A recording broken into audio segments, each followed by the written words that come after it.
In the headlines, Prime Minister Nguyen Xuan Phuc continues his activities during and on the sidelines of the ongoing 35th ASEAN Summit and related events. Negotiations for the RCEP agreement concluded, announced Minister of Industry and Trade. South Korean and Japanese leaders have cordial meeting on the sidelines of the ASEAN +3 Summit in Bangkok.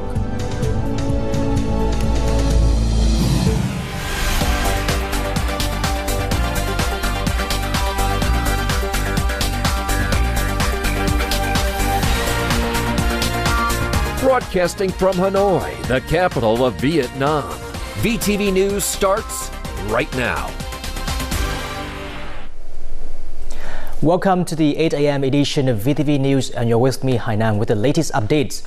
National Assembly spent Monday's working session discussing the reports of Chief Justice of Supreme People's Court and head of the Supreme People's Procuracy regarding crime and law violation prevention and anti-corruption in 2019.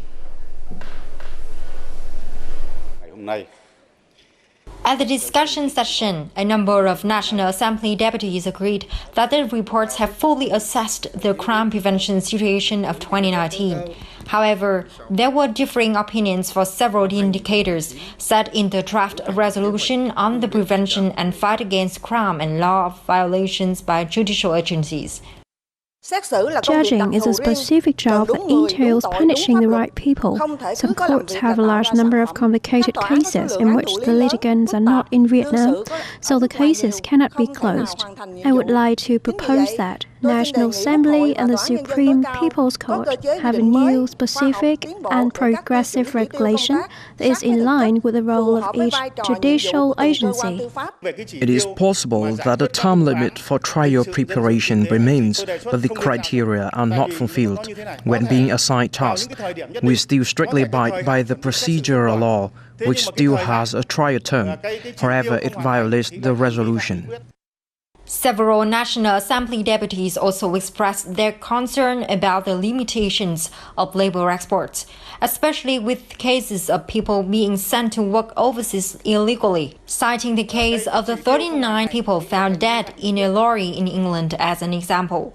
The deputies also discussed the handling measures for this type of crime.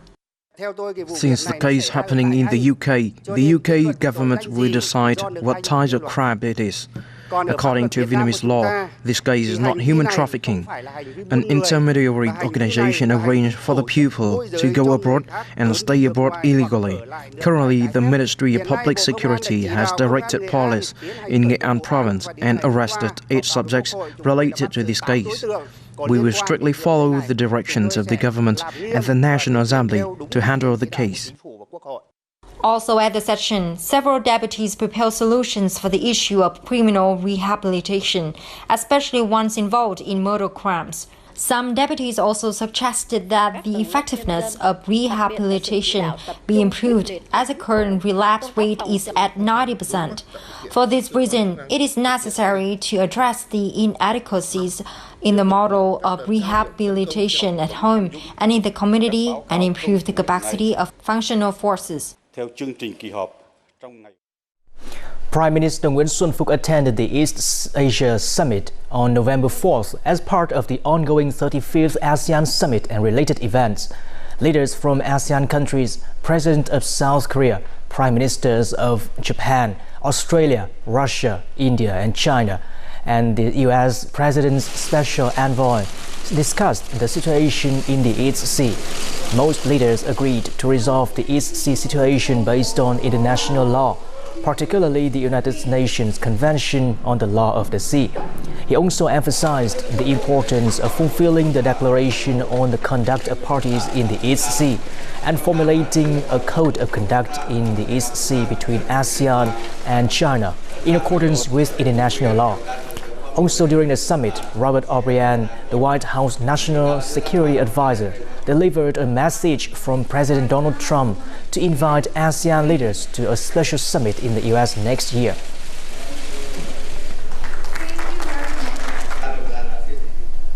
Prime Minister Nguyen Xuan Phuc met with Indian Prime Minister Narendra Modi and New Zealand Prime Minister Jacinda Ardern on the sidelines of the 35th ASEAN Summit and related summits in Bangkok, Thailand on Monday afternoon. At the meeting, Prime Minister Phuc and Prime Minister Modi noted that Vietnam-India comprehensive strategic partnership has developed well over the years.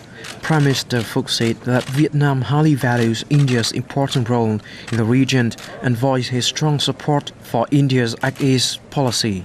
Regarding the sea issue, the two prime ministers reiterated their stance on maintaining peace and security, assuring legitimate rights and interests of littoral countries in accordance with the 1982 United Nations Convention on the Law of the Sea and protecting legal maritime order.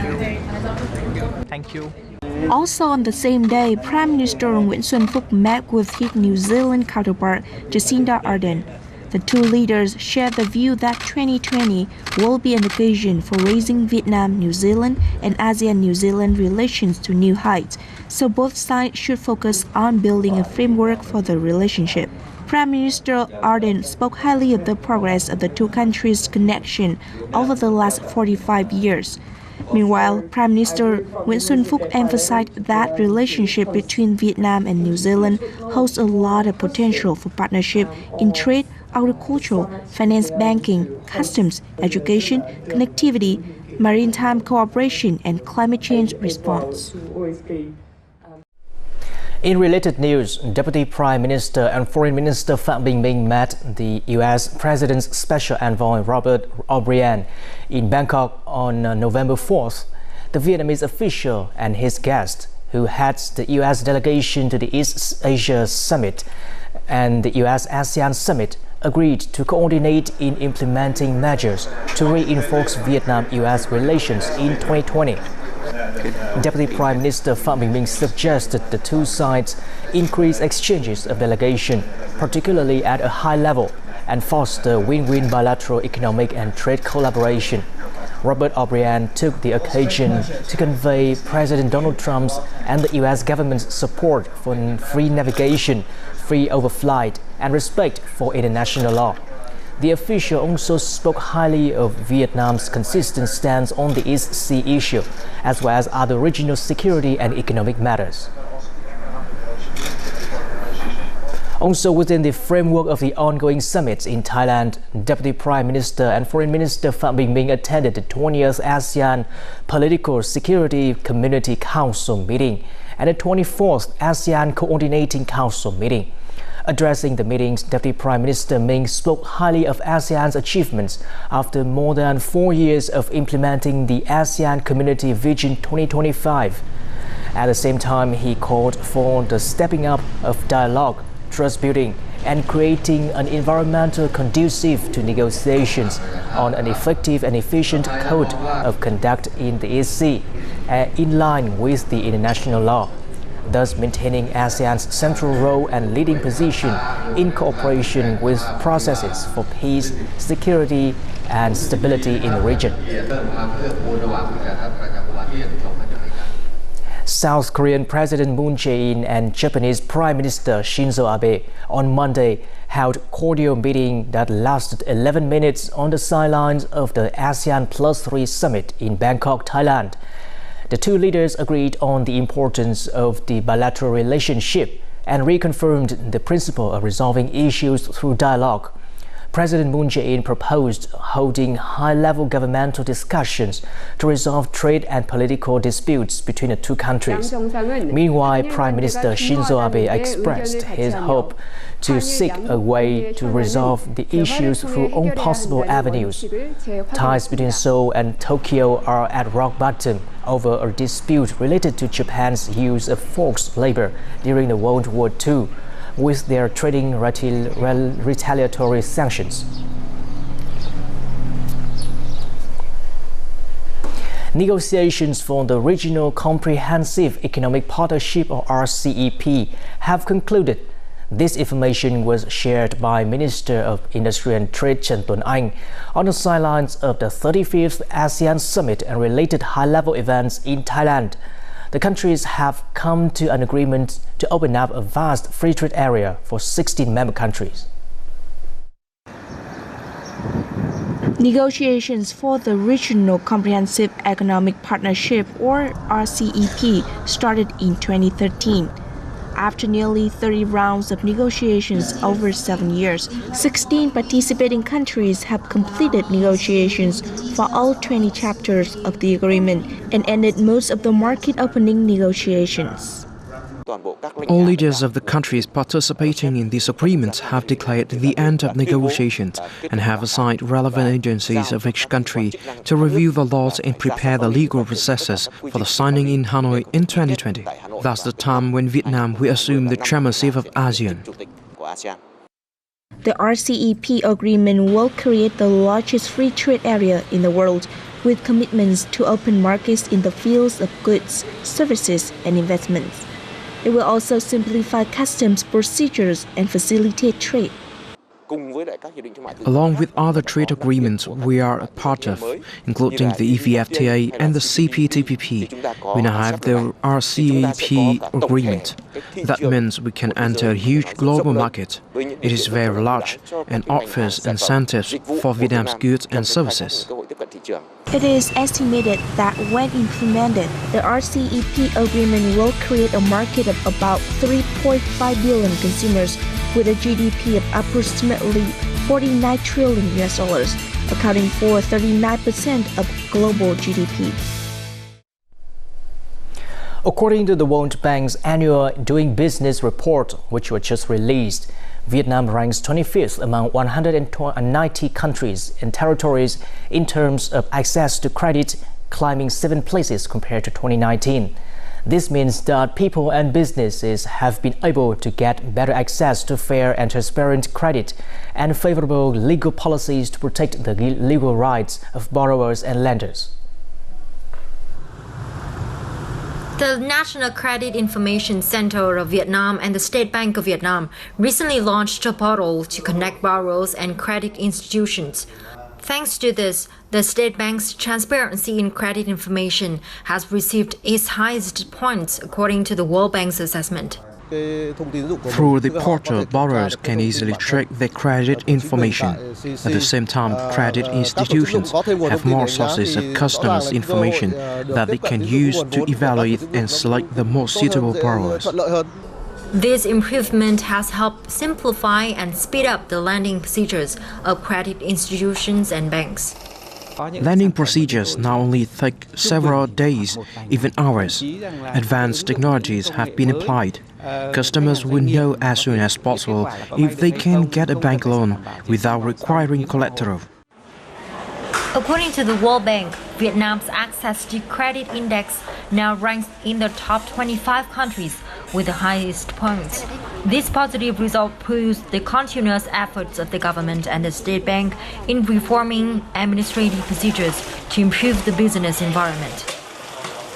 The two key drivers behind the improvement in the access to credit indicate in the doing business, and this is really driven by one,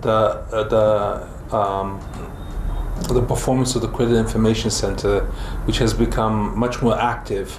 The Credit Information Center, as you know, was established in 2016, and we're seeing more and more activity related to providing information to the financial sector. Ranked among the top 25 countries in terms of access to credit index by the World Bank, Vietnam's business environment has greatly improved.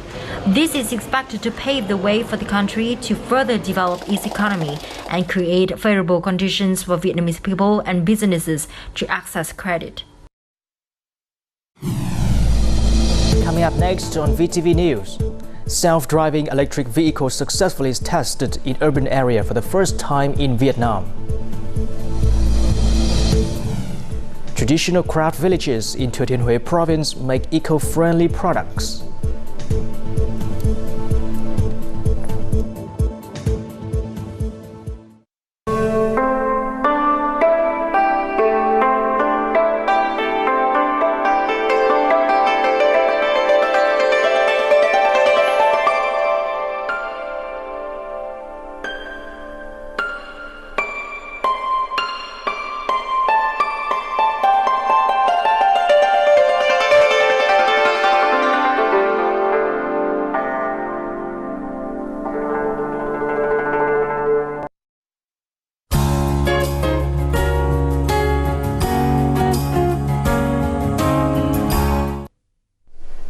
Đông Tháp Province is the first location in Vietnam to implement agriculture restructuring plans. According to a cooperation program between the Ministry of Science and Technology and Đông Tháp Province for the period from 2018 to 2025, the province will be developed into a Mekong Delta's pilot model on the application of technological advancements in agriculture. In this week's Vietnam in Close-Up, let's take a look at the province's strategies in utilizing science and technology application in its agricultural production. This is currently the only enterprise in Vietnam that applies technology to extract dry fish fat from fish byproducts to make cooking oil instead of merely processing byproducts into animal feed. In the world, fish fat is only used to make medicine. Therefore, they don't need to remove the fishy smell. We ordered an European technology from an enterprise. This technology is able to refine fish fat into cooking oil and remove the fishy smell. Businesses have fostered the application of modern technology to take advantage of these byproduct sorts. In addition to IDI Joy Stop Company of Salmai Group, Vinh Hoan Joy Stop Company has also invested in technology to produce collagen and gelatin from fish skin. We use biochemical technology and modern facilities to produce those products in a continuous process with good quality.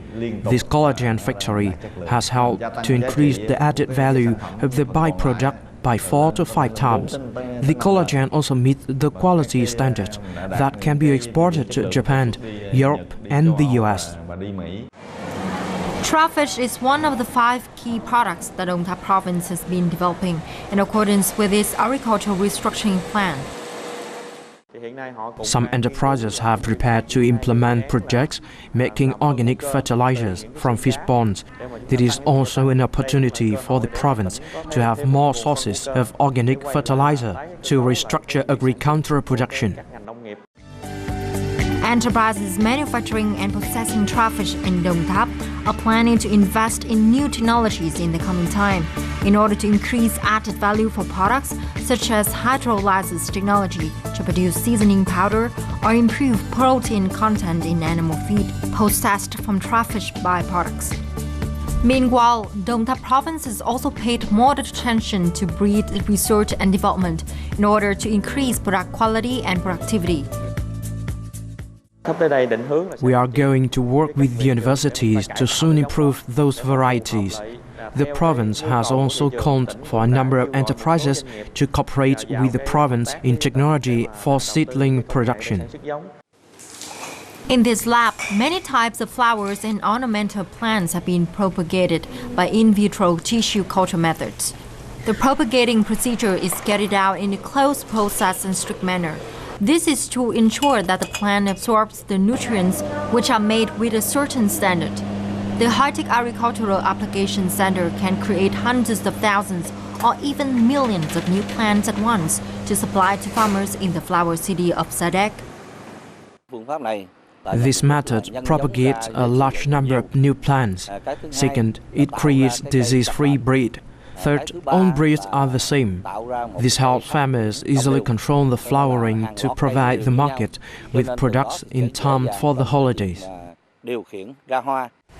About 100 different varieties of ornamental plants have been created by this tissue culture method. In addition, the center also studies and applies different methods, techniques and technologies in farming, then it trains and transfers to farmers. We provide instructions on how to design and install a net house, as well as a technique of growing plants in a net house. We have classes available for people to come here to learn how to plant propagated seedlings and collect tissue samples. In addition, the province has established development funds to promote startups and issue policies to encourage and support enterprises, including FDI firms, to invest in high-tech agriculture. A self-driving electric vehicle has successfully been tested in an inhabited urban area for the first time in Vietnam. The test was conducted by FPT engineers at Eco Park. Let's find out more in the following report. Traveling at a speed of 15 kilometers per hour, the unmanned electric vehicle, which uses artificial intelligence and sensor technology, has successfully completed a test run on a distance of 4 kilometers and through 5 bus stops, automatically changing directions at turning points and intersections. The vehicle is equipped with extremely high precision sensors with a margin of errors of just a few centimeters. The processing algorithm is up to date. The vehicle automatically stops and avoids fixed and unexpected obstacles with 100% accuracy. At the end of the journey, the car will automatically move to a car park if no riders come on. I feel very excited to be able to experience this self-driving car. I can get to a specific point quickly. It is not inconvenient like taking the bus. In Vietnam, large-scale urban areas are increasingly appearing in major cities. According to experts, unmanned electric vehicles hold huge potential for development.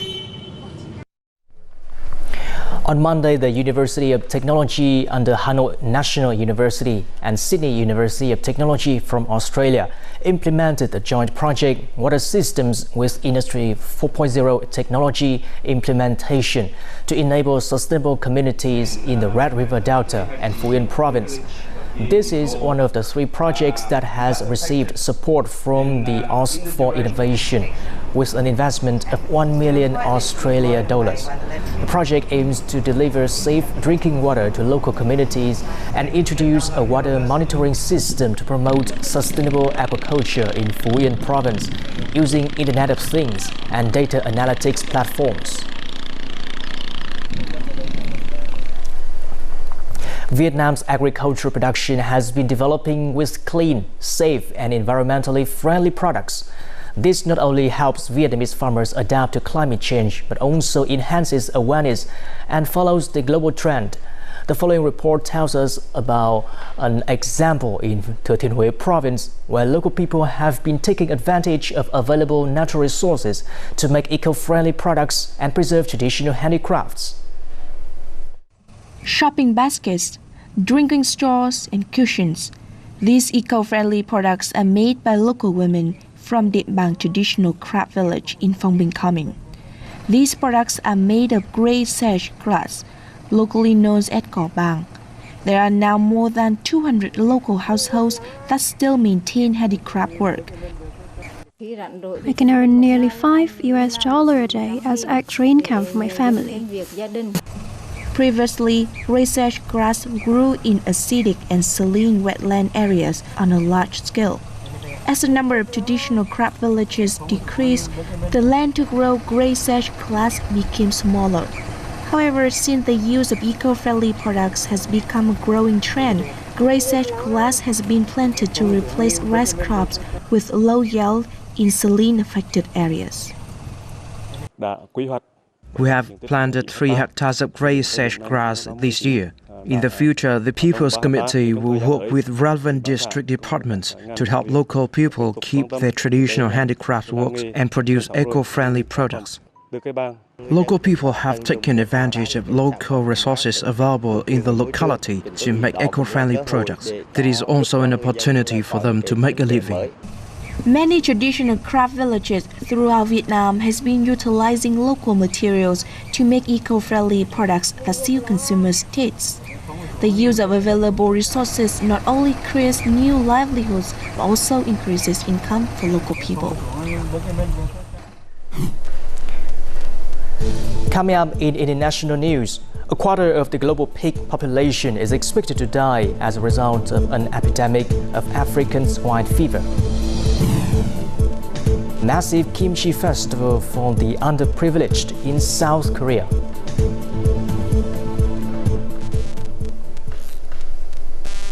According to the World Organization for Animal Health, about a quarter of global pig population is expected to die as a result of an epidemic of African swine fever.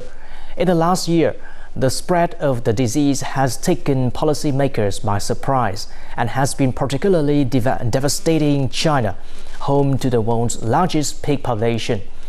The disease is also established in other Asian countries and continues to wreak havoc in Eastern Europe, where the current outbreak began in 2014. The severity of the crisis means that global pork prices are rising. There is currently no vaccine for African swine fever. The disease has spread to more than 50 countries.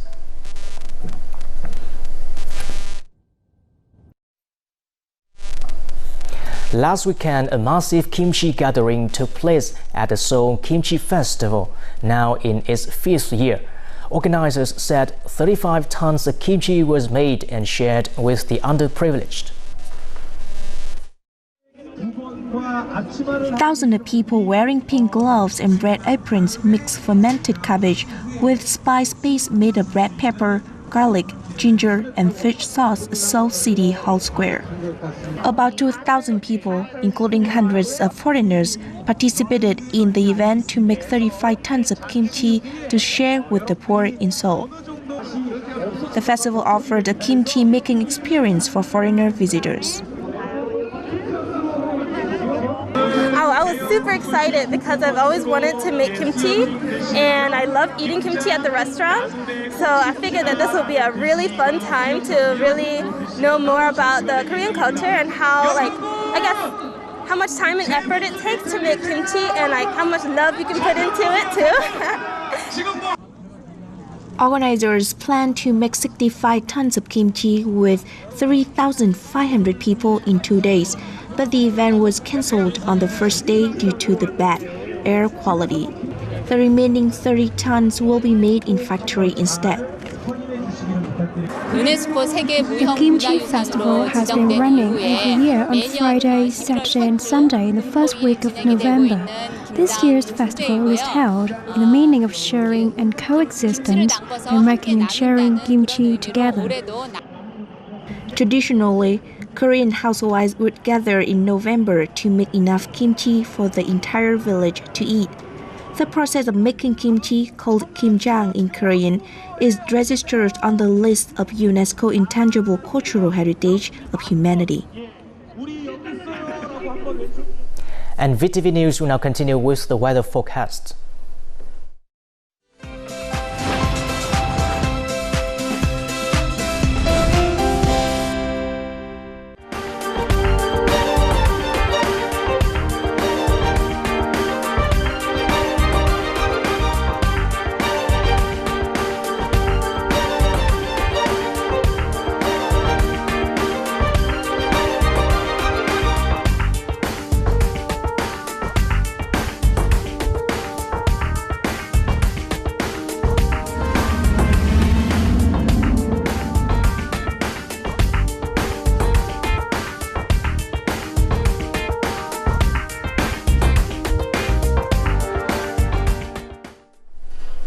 And that just wrapped up this live edition of VTV News. For more details, please check out our website and YouTube channel with the following links.